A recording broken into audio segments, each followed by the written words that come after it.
అందరికీ నమస్కారం అండి. శ్రావణ మాసంలో పరమేశ్వరునికి రుద్రాభిషేకం చేస్తే ఎలాంటి ఫలితాలొస్తాయో, వేడితో రుద్రాభిషేకం చేయాలో ఈరోజు మనం ఈ వీడియోలో తెలుసుకుందాము. రుద్రాభిషేకం అంటే శివుడికి చాలా ఇష్టమైనది. మహాశివుడికి రుద్రాభిషేకం చేసినట్లయితే కోరిన కోరికలన్నీ నెరవేరుతాయని భక్తులు నమ్ముతుంటారు. ఏ వస్తువులతో రుద్రాభిషేకం చేస్తే ఎలాంటి ఫలితం వస్తుందో ఇప్పుడు మనం తెలుసుకుందాము. శ్రావణ మాసంలో వచ్చే రెండవ శుక్రవారము మహాశివుని ఆరాధించటానికి, శివస్తోత్రం చేయటానికి, ఉపవాసం ఉండటానికి చాలా ప్రత్యేకమైన రోజుగా చెప్తారు. శ్రావణ మాసం అంటే పవిత్ర మాసంగా చెప్పబడుతుంది. ఈ మాసం అంటే శివుడికి ఎంతో ఇష్టము. ఈ శ్రావణ మాసంలో రుద్రాభిషేకం చేసినట్లయితే విశేషమైన ఫలితాలు వస్తాయి. భక్తి శ్రద్ధలతో రుద్రాభిషేకం చేసినట్లయితే శివుని యొక్క అనుగ్రహం తప్పకుండా కలుగుతుంది. పరమేశ్వరునికి చాలా ఇష్టమైన వాటిలో నీరు ఒకటి. శివలింగం పైన ఎప్పుడూ నీరు పడుతూనే ఉంటుంది. శ్రావణ మాసంలో మహాశివుడికి నీటితో రుద్రాభిషేకం చేసినట్లయితే ఆర్థిక సమస్యలన్నీ తీరిపోతాయి. వర్షాలు బాగా కురవాలని శివుడికి నీళ్లతో అభిషేకం చేస్తుంటారు. అయితే శివుడికి అభిషేకం చేసే నీరు స్వచ్ఛంగా ఉండాలి. చల్లని నీటితో శివుడికి అభిషేకం చేయాలి. శివలింగానికి నెయ్యితో రుద్రాభిషేకం చేసినట్లయితే చాలా మంచిది.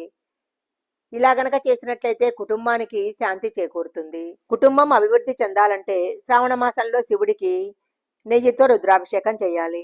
జనన మరణ చక్రం నుంచి విముక్తి పొందాలంటే శ్రావణ మాసంలో శివుడికి తీర్థయాత్రలు చేసిన పవిత్ర జలంతో రుద్రాభిషేకం చేయాలి.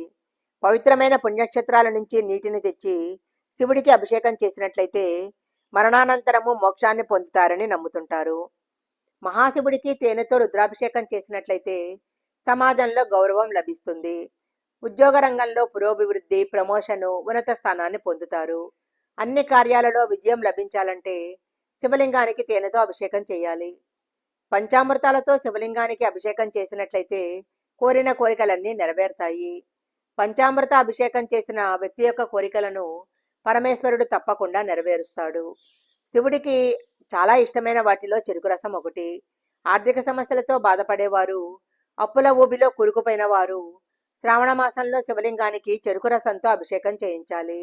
ఇలా చేసినట్లయితే అప్పుల బాధ నుంచి బయటపడవచ్చు.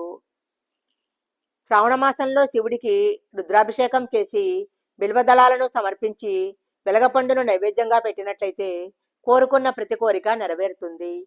అయితే శివుడికి అభిషేకం చేసేటప్పుడు ఒక విషయాన్ని తప్పకుండా గుర్తుంచుకోవాలి. శివుడికి ఆవు పాలతోనే అభిషేకం చేయాలి. గేదె పాలతో అభిషేకం చేయకూడదు. కొంతమంది ప్యాకెట్లతో తెచ్చిన పాలను అలాగే శివలింగం పైన అభిషేకం చేస్తుంటారు. అలా ఎప్పుడూ చేయకూడదు. ప్యాకెట్లో తెచ్చిన పాలను గ్లాసులో పోసుకొని వాటితో శివుడికి అభిషేకం చేయాలి. ఈ వీడియో కనుక మీకు నచ్చినట్టయితే లైక్ చేయండి, షేర్ చేయండి. ఇలాంటి మరిన్ని వీడియోల కోసం మా ఛానల్ సబ్స్క్రైబ్ చేసుకోండి.